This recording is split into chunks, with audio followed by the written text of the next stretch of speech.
శంకర్ సార్‌కి political genre movies like it should be like a cake walk for him.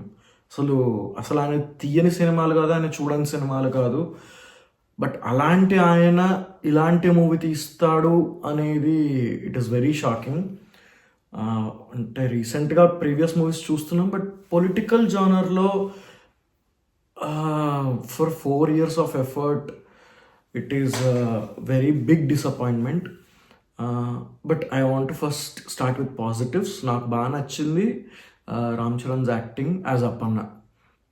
First as an Appanna, తర్వాత Ram Nandan is also decent, it's good. But Appanna character చాలా బాగా చేశాడు. And especially లాస్ట్లో ఒక emotional sequence ప్రీ క్లైమాక్స్లో అక్కడ it was very nice to see Ram Charan like that.